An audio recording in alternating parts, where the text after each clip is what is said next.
En Seine-et-Marne, Guillaume fait partie de ces Français qui n'ont pas une très bonne image des agents immobiliers, surtout depuis qu'il s'est lancé dans ce vaste chantier, à savoir sa future maison de 500 mètres carrés. Donc là, actuellement, on est dans le sous-sol de la maison. Et là, ici, on sera dans la future salle de sport de 50 mètres carrés. Seulement, pour finir de financer ce chantier, Guillaume doit d'abord vendre son autre maison, celle dans laquelle il vit. Il a confié l'affaire à des agents immobiliers, mais la vente est en train de s'éterniser.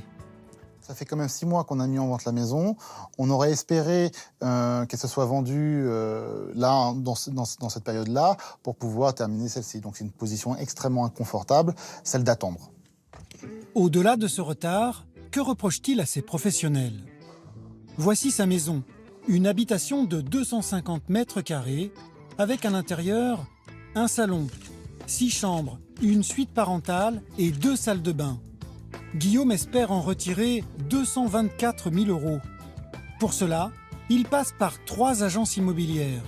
Et d'abord, il considère qu'elles ne font pas leur maximum pour vendre son bien. Donc si on tape le code postal de notre ville, et si on clique sur notre ville, on voit que notre maison n'existe pas. Et sur un autre site, il aurait même trouvé de fausses informations. La surface, elle n'est pas bonne. Le nombre de pièces n'est pas bonne non plus. Parking, il n'y a pas de parking, alors qu'on a un garage double. Elle est mal remplie, donc je ne la trouve pas pertinente. Donc c'est pas très professionnel. Ensuite, il trouve ces 3 agences trop gourmandes. Alors il va appeler un 4e professionnel qui ignore que nous filmons l'entretien. Le bien au niveau de la commission, vous êtes à combien pour savoir? Alors, à quel prix vous affichez votre... Alors là, je viens de mettre la maison à 224 000 €. Donc c'est 5,5%. Donc ça vous ferait une commission un petit peu plus de 11 000 €, c'est ça? Oui, un petit peu plus, oui. D'accord. Parce que sur les autres agences, ils sont à une commission fixe de 10 000 €, eux. Ah bon? Ah bah là, les honoraires sont fixes, en fait, si vous voulez. On sera obligé de commencer comme ça. Je vous remercie. Je vous en prie. Au revoir. Au revoir. Comme Guillaume, 6 Français sur 10 jugent trop élevées les commissions des agences immobilières. Ils partent alors en quête de solutions alternatives. Car avec l'explosion des prix de l'immobilier, les honoraires des agences se sont eux aussi envolés. En moyenne, ils atteignent 5% du prix de vente. Pour un appartement parisien à 525 000 €, cela représente 25 000 €. De l'argent en moins pour le vendeur et un service qui, selon certains, ne serait pas toujours à la hauteur. Alors une nouvelle génération d'agents immobiliers est en train de révolutionner ce marché. Ils s'appellent Proprio, Marton ou encore Imop et proposent des commissions jusqu'à 10 fois moins chères. Je trouve que finalement, c'est la commission juste. Alors que valent ces nouvelles formules? Comment parviennent-ils à faire baisser la facture? Qui sont ces nouveaux agents immobiliers qui vous promettent de gagner plusieurs milliers d'euros sur la vente de votre bien?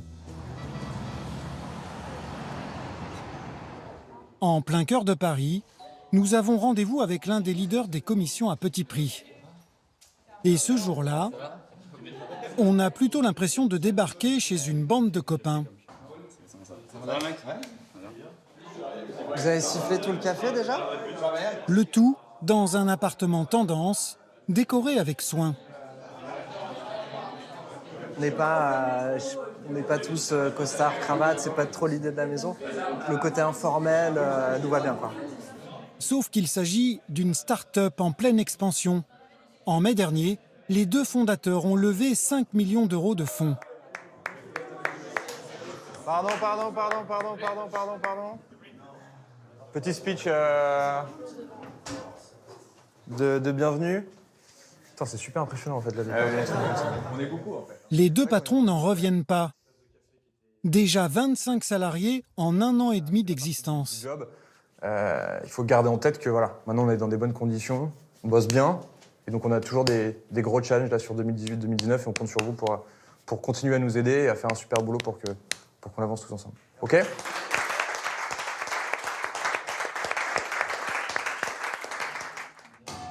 Ce mois-ci, Henri Pagnon et Simon Primac met en vente les biens de 300 propriétaires en Île-de-France. Et il compte bien doubler ce chiffre dans les 6 mois à venir, avec un slogan simple et efficace, 0 commission, mais un prix fixe, 1 990 €. Issus d'une école de commerce, les deux trentenaires n'ont aucune formation en immobilier. L'idée de leur site, ils l'ont eue en achetant un appartement via une agence traditionnelle. Le service ici était très classique, très humain, mais pas du tout digitalisé. Il n'y a pas d'outils, il n'y a pas vraiment de choses pendant la visite où on nous informe. Je trouvais ça assez, pas archaïque, mais je trouvais ça assez... On aurait pu faire mieux avec du digital, et c'est un petit peu le point en fait qu'on a ressenti tous les deux de notre côté. On s'est dit, pour une commission payée de ce montant-là, on attendait un peu mieux en termes de service. Alors comment font-ils pour être aussi bon marché? Tout d'abord, la jeune entreprise n'a aucune agence physique. En volume d'affaires, ces bureaux, c'est l'équivalent d'un réseau de 30 agences traditionnelles. Donc, des loyers et du personnel économisé. Ah, il n'est pas resté longtemps celui-là. Je me dis, il est parti super vite. Ouais. Et pour attirer les clients, fini les prospectus dans les boîtes aux lettres, place au ciblage sur Internet. En fait, on est capable, sur Google par exemple, de mettre nos publicités uniquement sur des gens en fait, qui sont en train de chercher une agence immobilière par exemple. Donc ça nous permet de faire un ciblage beaucoup plus précis. Terminer aussi le porte-à-porte pour dénicher des clients. Ce sont les internautes qui viennent à eux. Ils prennent eux-mêmes leur rendez-vous sur Internet. Une petite révolution pour Meyer Boukobza, un ancien agent immobilier devenu ici commercial, à l'agenda bien rempli. Là, j'ai les rendez-vous à venir et ils se greffent automatiquement en fait. Si on peut voir, voilà, des semaines types, il y a des rendez-vous vraiment tout le temps, quoi. Je suis assez passif dans la prise de rendez-vous en fin de compte. C'est les clients qui nous sollicitent. Du coup, c'est vrai que ça change un petit peu la donne parce qu'on répond à une demande et pas le contraire. On est mieux perçu, ça se passe beaucoup mieux commercialement parlant avec nos clients. Avec cette organisation, l'entreprise enregistrerait des affaires 7 fois plus rapidement qu'une agence classique. Un gain de temps rendu possible aussi grâce aux nouvelles technologies. Ce jour-là, Meyer Boukobza a rendez-vous dans le 11e arrondissement de Paris. Bonjour. Vous allez bien? Ouais, très bien. Merci de me recevoir. Il vient estimer l'appartement d'Armel. Un duplex de 57 mètres carrés avec vue sur un jardin intérieur. Et pour cela, il va utiliser une tablette connectée à un logiciel dans lequel il entre une cinquantaine d'informations. Bon, attendez, je vais juste du coup voir ce que ça nous fait, cette première évaluation. Ah ouais, en live, direct. En live, on va voir. Le suspense. L'entreprise a mis au point un algorithme. Il croise les données des notaires avec le prix d'appartements en vente chez des concurrents dans le même quartier. Résultat, Meyer obtient instantanément une estimation. Entre 600 et 630, D'accord. avec une Ça évaluation. correspond quand même plus ou moins. Avec la commission d'agence, ça me faisait 620 pour moi. Ça colle, quoi. On est bien alors. Ça colle. Le C'est calcul une a fonctionné. Première approche plutôt réussie. Moi accompagné du coup? Ok, bon. Et surtout, avec cette formule, Armel pourrait empocher 13 000 € de plus qu'avec un agent traditionnel. Ok, Bon, parfait. bah, au revoir, Meyer. Merci beaucoup. Retour dans la start-up. Pour gagner du temps, la rédaction de l'annonce se fait en quelques clics, car le texte est déjà en partie rédigé. Et voici l'annonce.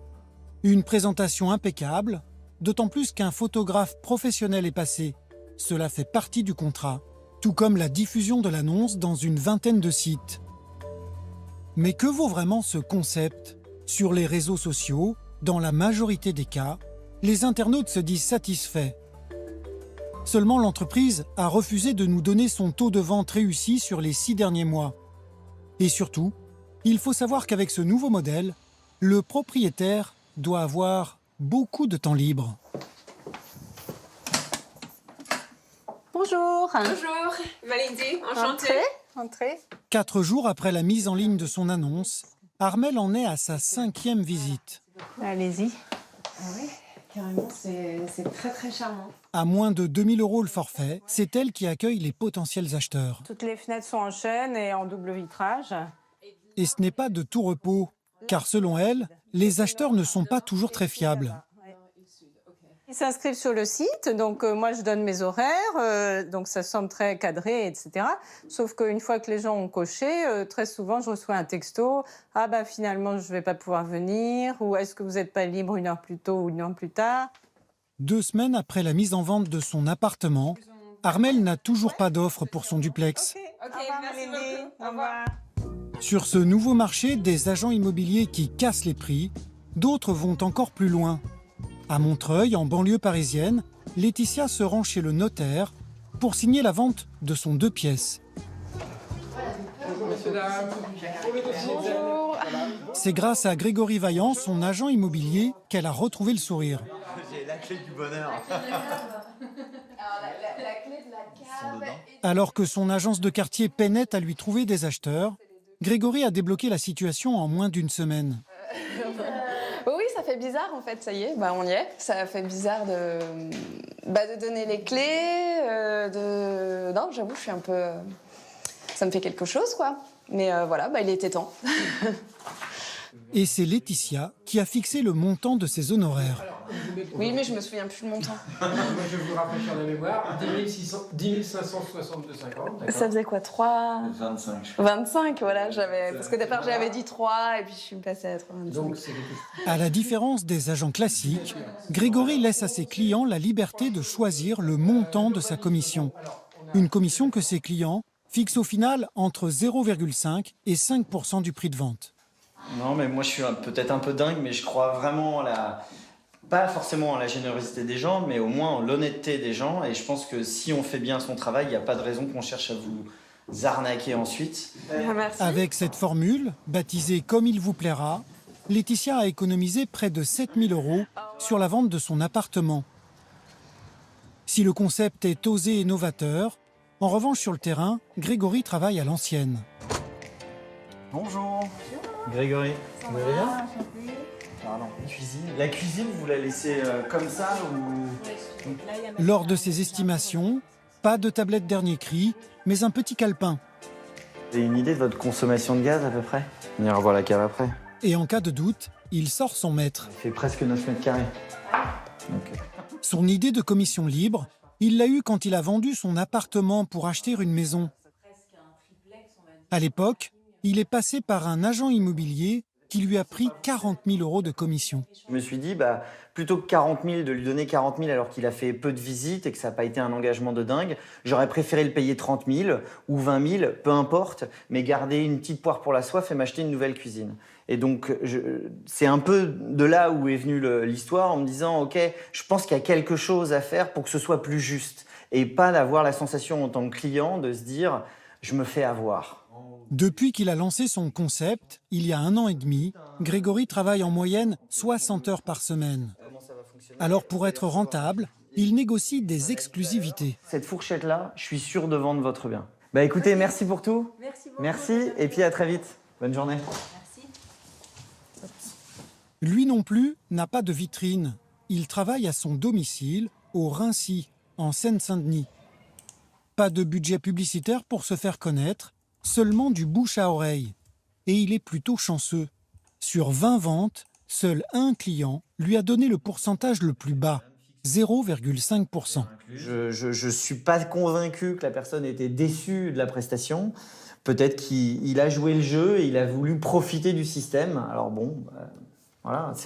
Si tout le monde profite du système, ce genre de concept n'ira pas bien loin, effectivement. Je pense qu'il vaut mieux être bienveillant et faire en sorte que ça fonctionne, que ça ne fonctionne pas. Mais libre à chacun de choisir ce qu'il souhaite. Et sur cette nouvelle vague de commissions à prix cassé, certains ont décidé de se passer carrément d'agents immobiliers. Aujourd'hui en France, plus de 3 ventes sur 10 se font entre particuliers.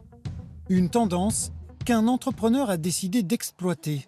Ce soir-là, à Antibes, dans le sud de la France, un événement privé se prépare. Et voilà. À l'entrée, le badge est obligatoire. Parfait. Comme ça, il n'y a pas de souci. Okay. Pour participer, il faut être inscrit sur la liste des invités, 130 au total. Ils ont tous fait le déplacement pour assister à une soirée de coaching immobilier organisée par Sébastien Vidal. Soyez acteur de la vente de votre bien. Ne soyez plus spectateur.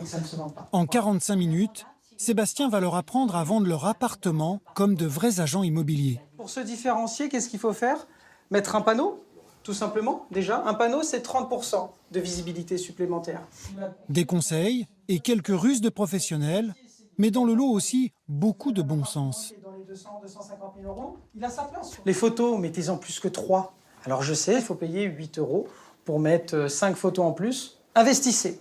Ne faites pas une visite en disant « voici la cuisine ». Ok, on s'en fout. On le sait. Voici la terrasse. Yes, super. Insistez sur... Alors cette terrasse, elle fait 11 mètres carrés, 50, elle est exposition sud. Moi, ce que j'adore, c'est que ma femme, on se fait des barbecues le dimanche, on a le soleil de 10h à 14h32, il n'y a aucun vis-à-vis, et là, on est super bien. Ça, c'est des arguments qui font mouche. Une vente, c'est une suite de petits points positifs. Messieurs, dames, j'espère que vous avez passé une bonne soirée. Ouais. À la fin de son show, le public est conquis. Sébastien Vidal enchaîne les prises de rendez-vous. Car si la soirée de coaching est gratuite pour les participants, le but, pour Sébastien, est bien de leur proposer par la suite ses services via son site internet. Sur Imoneo, il vend des prestations avec un forfait de base de 1 500 € pour un appartement et 2 000 € pour une maison. Et ce, que vous vendiez grâce à lui ou pas. Alors, que propose-t-il à ce prix-là? Avance, dans cette luxueuse maison, notre entrepreneur vient faire un shooting photo pour l'un de ses clients. Une table repas, on va scénariser, exactement. Comme quand tu reçois tes amis. Et pour que le résultat soit spectaculaire, il n'hésite pas à faire de la mise en scène. Les gens vont pouvoir s'imaginer en train de déjeuner et de voir cette vue qui est incroyable. Et c'est surtout faire la différence par rapport aux autres annonces. Faire la différence par rapport aux propriétaires qui ont fait des photos à la va-vite, qui n'ont pas pris le temps de bien faire les choses. À la clé, de belles photos. Et en prime, une visite virtuelle. Et ça ne s'arrête pas là. Sébastien donne également des conseils à ses clients durant toutes les étapes de la vente. Comme ici, à Nice, avec Cécilia.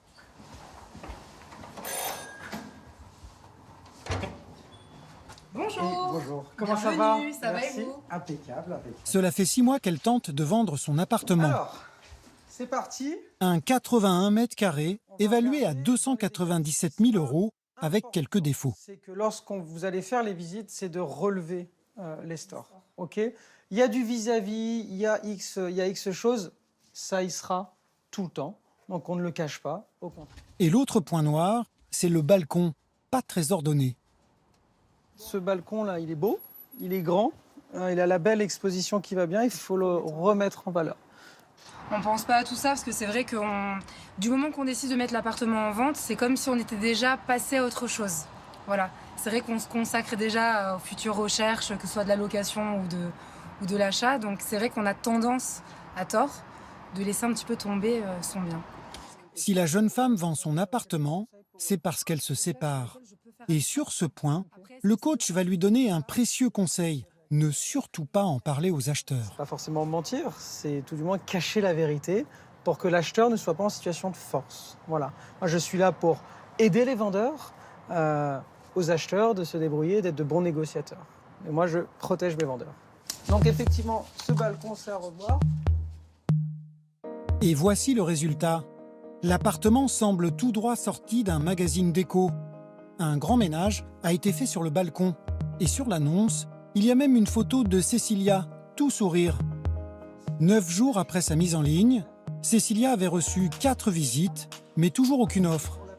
D'après Sébastien, la moitié de ses clients vendraient leurs biens en moins de 15 jours.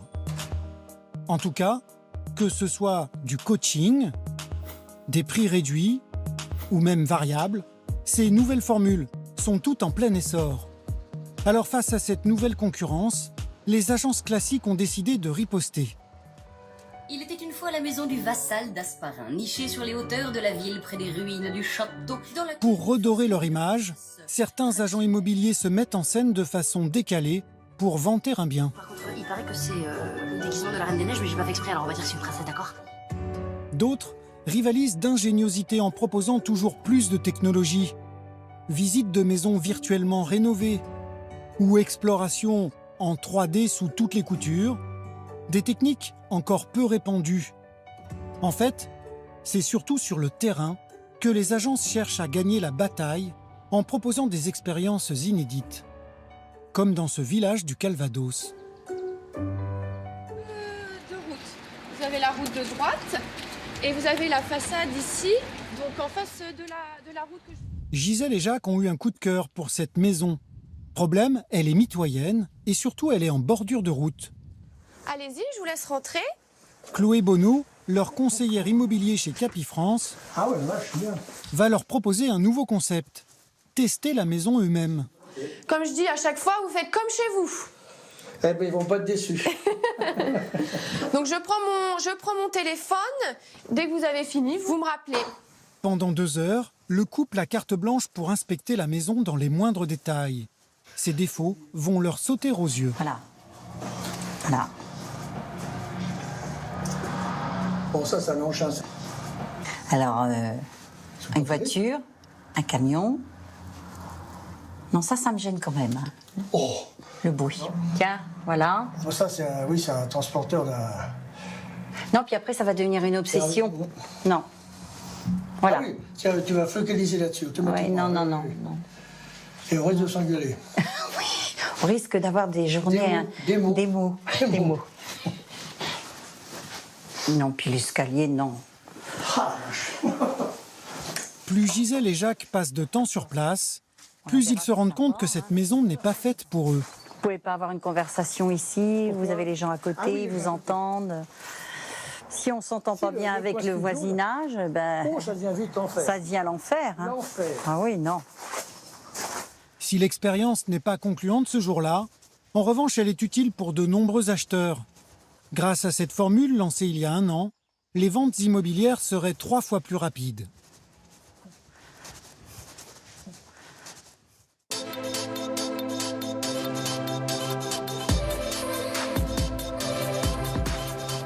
Une petite maison en bois sur roulette à moins de 50 000 €. Après les agents immobiliers nouvelle génération, on s'intéresse désormais au phénomène des tiny houses, des petites maisons en bois, esthétiques, mobiles donc, écologiques et qui surtout ne nécessitent pas de permis de construire.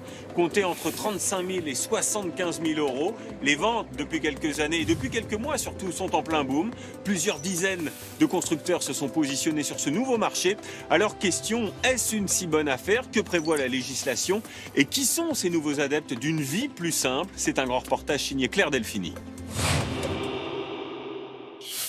Ce samedi matin, dans ce coin de Normandie d'habitude si paisible, règne une certaine agitation.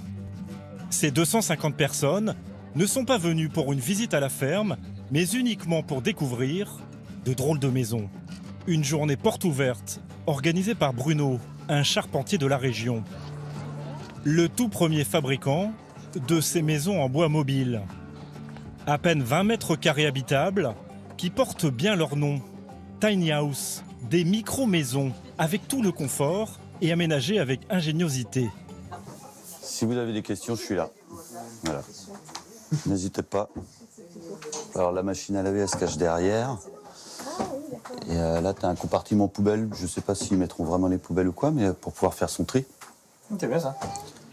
Une prouesse qui suscite la curiosité et qui provoque même des bouchons à l'intérieur. Parmi ces visiteurs, Isabelle et Cyril qui arrivent tout droit de Seine-et-Marne. C'est vraiment ce qu'on recherche, quoi. Tout ce bois dans des espaces juste suffisants. Tombé sous le charme, le couple compte investir dans ce type d'habitat. Ils ont même déjà vendu leur maison de 70 mètres carrés en banlieue parisienne. Un changement de vie radical en perspective qui laisse dubitatif Marie-Christine, la mère d'Isabelle, également du voyage. Pour dire la vérité, moi je trouve ça très ingénieux. J'ai un petit peu de mal à les imaginer avec un cadre toute l'année. Je trouvais quand même, il y a 2 enfants qui bougent beaucoup. Je sais pas. Bon, après c'est un mode de vie. Hein. Malgré ses réticences, ces trentenaires sont bien décidés à franchir le pas. Bruno peut leur construire la micro-maison de leurs rêves à un prix imbattable, 50 000 € environ. Mais ils vont devoir patienter. À partir du moment où le devis vous va, oui, parce que nous on a déjà fait des démarches auprès des banques et tout ça, donc voilà, ça va. Vous savez où vous voulez aller. Ouais. Oui. Je crois qu'on a un créneau en mars et un créneau en juin. Derrière, c'est 14 mois, je crois, de travail là. Ouais. Plus d'1 an d'attente pour une tiny house. Ce charpentier normand croule sous les demandes. Isabelle et Cyril ne sont en effet pas les seuls à vouloir investir dans ces maisons à prix cassé. Ce concept est né aux États-Unis. Après le passage de l'ouragan Katrina en 2005, puis la crise des subprimes 3 ans plus tard, des millions d'Américains se retrouvent sans toit. Les tiny houses deviennent alors une alternative pour les reloger en urgence. Aujourd'hui, elles sont devenues pour certains un habitat ultra tendance et synonyme d'évasion de grands espaces. Cette mode a traversé l'Atlantique. Elle est associée à une vie proche de la nature. Vendue entre 35 et 75 000 euros, cette formule économique séduit. Je pense que c'est un des hébergements de demain. À quoi ressemble vraiment la vie dans ces micro-maisons? Peut-on en fabriquer une soi-même à moindre coût? Les tiny houses permettent-elles vraiment de vivre où l'on veut? Je trouve ça hallucinant qu'on nous mette en infraction parce qu'on habite autrement. Au final, acheter une tiny house, est-ce vraiment une bonne opération? Dans la région de Montpellier, Ève a réussi à se créer sur un bout de terrain son petit coin de paradis. Coucou. Habiter dans une tiny house, Je vais en profiter, là je vais faire mes déos. c'est souvent privilégier une autre philosophie de vie, moins matérialiste. Et en effet, chez Ève et Damien, son compagnon, chaque objet est recyclé. Ici, tout est fait maison. J'aime bien faire mes produits cosmétiques et ménagers maison. C'est quand même une idée d'être dans la sobriété, de consommer moins, de consommer différemment. Et du coup, d'aller vers le zéro déchet, ça va de soi, quoi. Ça fait partie de la vie en tiny. Depuis que le couple vit ici, ils ont changé leur mode de consommation. Et voilà. Les produits alimentaires sont par exemple achetés en vrac. Et dans la salle de bain, il n'y a que des toilettes sèches. C'est lors d'une période de chômage que cette chargée de communication et ce fabricant de meubles ont le déclic. Ils décident de se débarrasser des choses futiles. Donc j'ai oublié les 15 paires de chaussures. Je dois rentrer tous mes vêtements là-dedans. On vivait dans une maison, on était locataire, une location traditionnelle, avec 2 chambres, un garage. Et on avait plein d'affaires, de meubles, des choses qu'on avait récupérées. On avait une 2 chevaux. Et on s'est dit, c'est plus possible parce qu'en fait, toutes ces affaires, on s'en sert pas. Et on s'est dit, on se sépare. Et donc on a trié, on a mis 2 ans à trier. Donc c'était très très long. Mais habiter dans 20 mètres carrés nécessite d'optimiser au maximum le moindre espace pour ne pas se sentir à l'étroit. Donc ce qui est super, c'est qu'on a pu quand même mettre une petite baignoire. Cette baignoire, une concession au confort moderne grâce à un raccordement à l'eau et à l'électricité. À l'étage, une chambre pour leurs 2 enfants. Et juste en face, sans porte ni cloison, la chambre des parents. Et alors pour monter, c'est là que c'est intéressant, c'est qu'il faut être un peu sportif. Mais là, on n'a pas trop d'intimité quand même. On réinvente les choses. Il faut être un petit peu créatif, voilà, c'est tout. Comme eux, 500 personnes ont déjà fait le choix de vivre dans ce genre de micro-maison. Mais comment s'y prendre pour s'en faire construire une? Retour sur les terres de Bruno en Normandie. Il y a encore quelques années, ce quadra ne construisait que des maisons traditionnelles, jusqu'au jour où un ami de retour des États-Unis lui parle des tiny houses. Le charpentier en est alors persuadé, il y a un coup à jouer. Le défi était génial, une maison qui roule, c'est pas tous les jours, tu vois, quand t'es charpentier. On est clairement arrivé au constat qu'il fallait pas laisser passer l'affaire et qu'il fallait absolument réussir à promouvoir ce type d'habitat parce que ça pouvait convenir à plein d'autres personnes. Voici la toute première micro-maison qu'il a réalisée, un peu sommaire. Depuis, le chef d'entreprise en a construit 65 en fonction des désirs des clients. Là, on a une tiny qui est à la base un projet de cabinet de médecine itinérant. Là, c'était une tiny pour une personne qui est plutôt bouddhiste et qui aimait bien les inspirations un peu japonaises et qui se voyait bien vivre dans les courbes. Mais tout l'intérêt de ce genre de micro-maison, c'est que malgré son prix, un client peut se la faire construire sur mesure. Luc vit en Espagne avec sa famille. Quand ils sont de passage en France, ils ont besoin d'un pied-à-terre. Une des raisons aussi de la tiny, c'est que quand on était petit, on faisait des cabanes dans les bois. Tu vois, c'est un côté un peu magique qui me plaît beaucoup. Ouais. C'est bien. Si ce directeur d'un petit hôtel a choisi de faire appel à Bruno, c'est qu'ici, il n'y aura pas de mauvaise surprise. Le charpentier découvre les plans de la maison de vacances que son client a lui-même dessiné dans les moindres détails. Alors la cuisine, j'avais l'idée de mettre un frigidaire qui fasse à peu près 1,50 m, tu vois, et au-dessus le four. Et 1,50 m, c'est pas trop le four du coup? Ouais, alors 1,50 m, c'est là, tu vois. Ouais. Donc la porte du four, tu l'ouvres là-haut, et elle déborde, et tu as la porte ici. Ouais. Et là, pour aller chercher la tarte, c'est déjà plus acrobatique. Ou le gâteau. Hein. Bah ouais, quand même. Voilà. Là, c'est vraiment c'est du beurre pour nous. On a le chiffrage, il est assez simple. Tout est précisément défini. Et c'est très agréable aussi de travailler pour des personnes qui savent tout de suite ce qu'elles veulent, parce qu'au moins, on a un discours commun. Cet expatrié veut poser sa future tiny house en Dordogne. Bruno estime son projet à 65 000 €, soit 3 fois moins cher que si la famille achetait une maison traditionnelle dans ce département très touristique. Cette micro-maison est donc une aubaine. Pour une maison qui va être, on va dire, de vacances résidentielles, où je vais passer peut-être 3 semaines, je pense que ça n'a aucun intérêt. Ce qui est génial, je trouve, c'est qu'on peut vraiment être un peu co-créateur de ce qu'on veut. Alors que normalement, dans ce genre de projet, vous avez des trucs standards. Ouais, et puis tu achètes un modèle, quoi. Tu n'achètes pas ta maison, en fait. Là, on décortique vraiment la maison et la façon dont vous voulez la vivre et la façon dont on peut la construire. Il y a un vrai jeu, quoi. Le bien de Luc sera prêt dans 6 mois. Bon, on a de quoi bosser. Ces micro-maisons, Bruno les vend en moyenne 60 000 €. Ce prix est-il justifié pour au final posséder une belle caravane en bois? En ce moment, 2 tiny houses sortent chaque mois de son atelier. Bruno emploie 11 salariés et en 6 ans, son chiffre d'affaires a triplé pour atteindre 1 million d'euros. Ah, tu peux la former un peu, la tôle, si tu l'aides. Ouais, c'est bon. Ça va le faire, c'est nickel. Ce modèle standard coûte par exemple 56 000 €. Ah, extra. Elle fait bien incrustée comme ça, c'est joli. Dans ce genre de maison, ce qui vaut le plus cher, ce sont évidemment les matériaux, comme les portes et les fenêtres, 8 000 €. Ou encore la remorque, 6 000 €. Il y a aussi bien sûr le type de bois. Bruno en utilise 3 différents, entre 400 et 2 000 € le mètre cube. Là, on a du red cedar. On a ici du Douglas. Ça, c'est le bois qui nous permet de faire les ossatures. Ici, on a de l'épicéa. Ça permet de faire tout un tas de portes, de cadres, d'aménagements. C'est clair, c'est joli et c'est léger. Donc ça convient bien pour les tiny. Des essences simples ou de luxe pour les finitions. Enfin, il faut compter 11 000 € pour tout l'aménagement intérieur. Mais ce qui alourdit la facture, c'est la main-d'œuvre.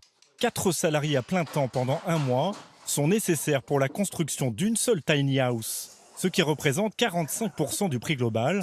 Ce n'est pas rien. Alors, pour y échapper et donc faire de grosses économies, certains ont trouvé une solution radicale. En Haute-Loire, un jeune homme a fait le choix de construire lui-même sa mini-maison. À 24 ans, Rémi habite encore chez ses parents, mais il est pressé de quitter le nid familial. Alors voilà, ça c'est la tiny que je suis en train de construire. Voilà, c'est ma future cabane roulante. Salarié dans un magasin de bricolage, Rémi gagne 1 400 € net par mois. Le jeune homme voulait devenir propriétaire sans prendre un crédit. Alors en mai dernier, il se lance un défi un peu fou. Après avoir acheté une remorque, il pose la charpente de sa maison, qu'il a imaginée lui-même.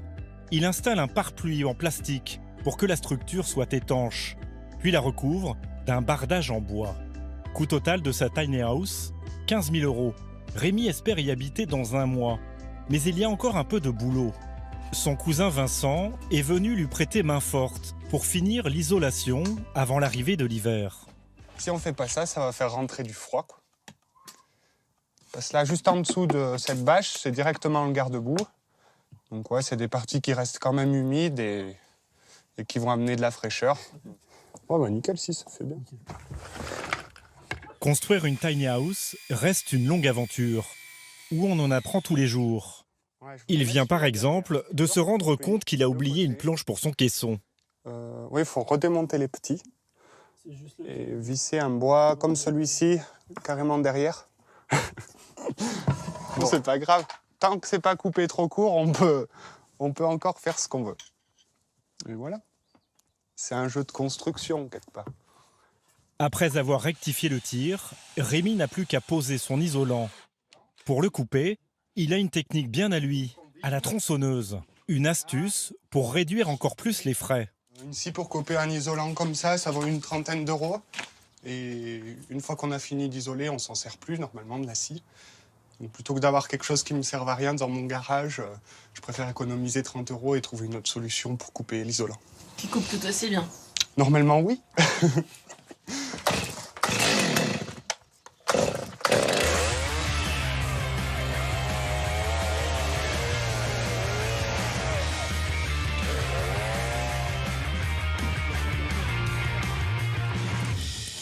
Et voilà, c'est isolé. Il ne lui reste plus qu'à aménager l'intérieur. Sauf qu'avant d'y habiter, il va devoir franchir une étape cruciale. Pour construire une tiny house, il faut en effet respecter 2 normes obligatoires. La taille, pas plus de 2,50 m de large, et le poids. Rémi veut s'assurer qu'il est dans les clous et décide d'aller la peser pour la première fois. Il ne faudrait pas qu'elle dépasse 3,5 tonnes, et je pense qu'elle pèse 2 tonnes. Le jeune homme a dû passer le permis BE, tracteur et remorque, pour pouvoir transporter ce type de chargement. Un coût supplémentaire de 1 000 €.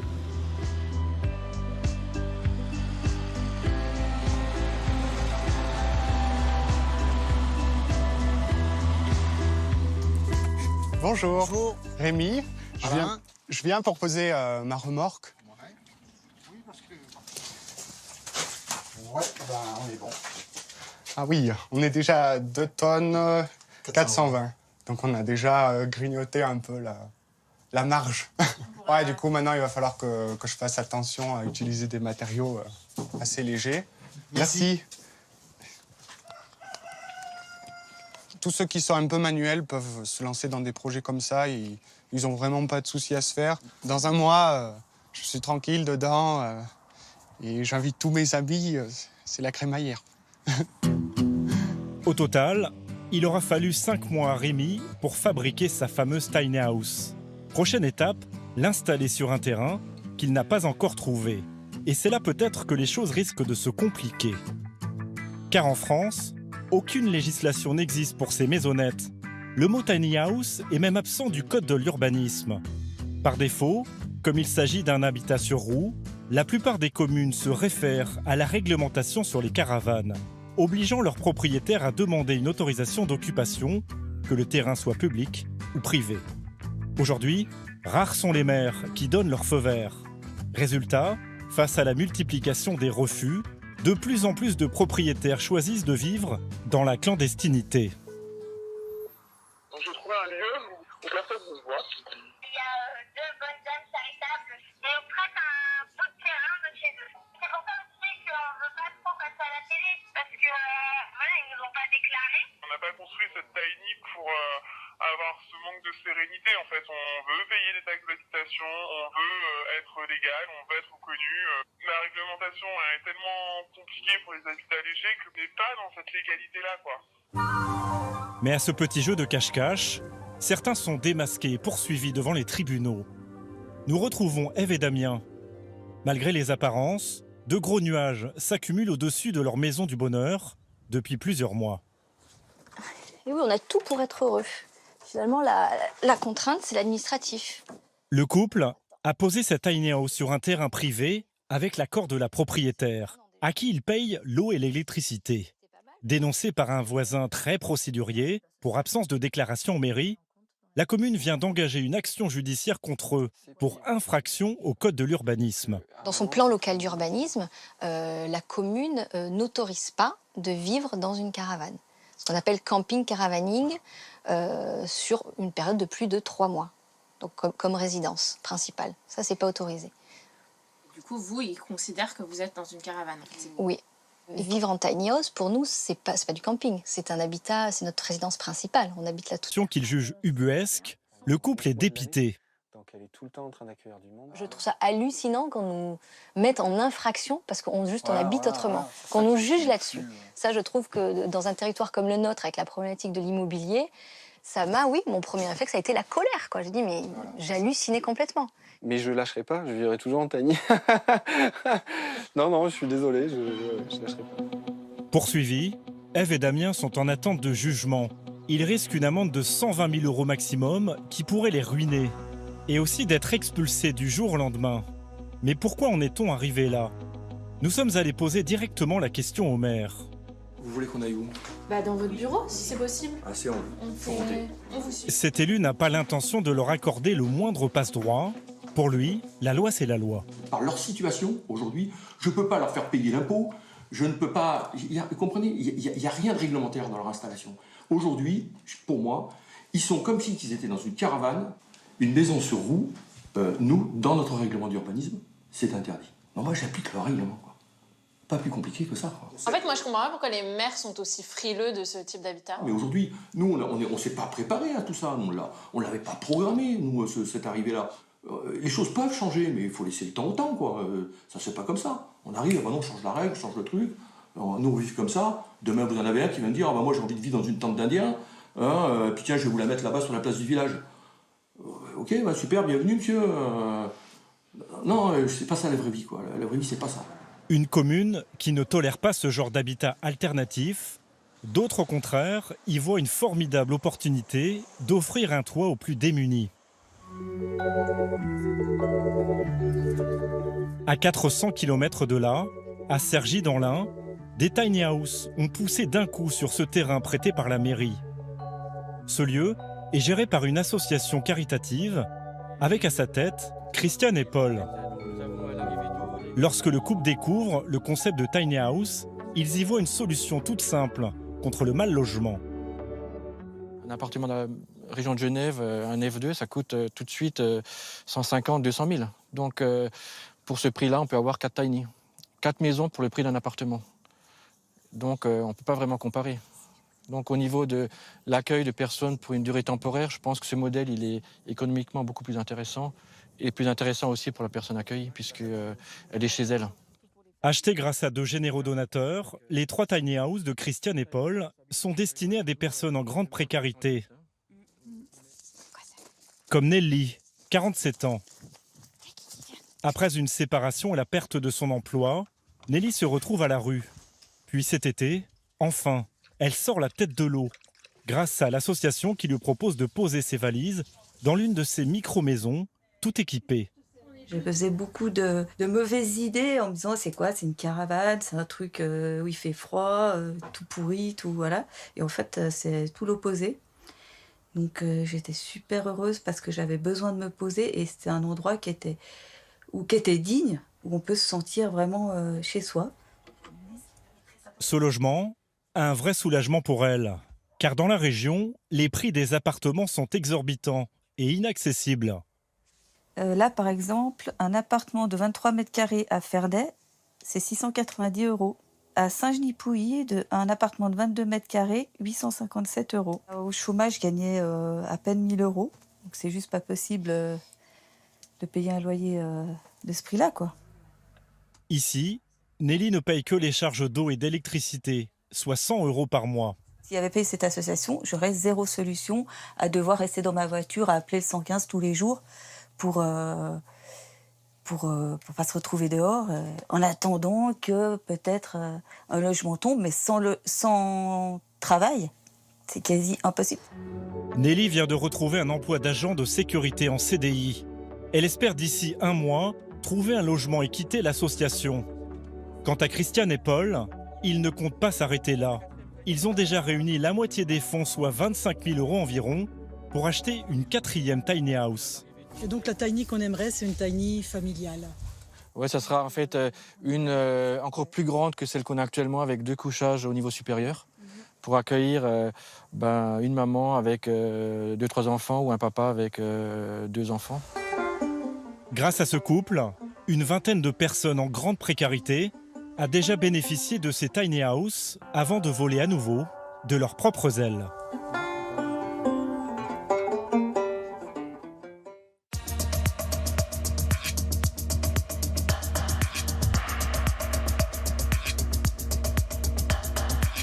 Voilà pour cette enquête sur le phénomène des tiny houses, vivre dans un espace plus réduit, mais peut-être vivre mieux. C'est la fin de ce nouveau numéro de Tout compte fait. On se retrouve très vite sur France 2 bien sûr. Et d'ici là, n'oubliez pas, restez curieux. Ciao.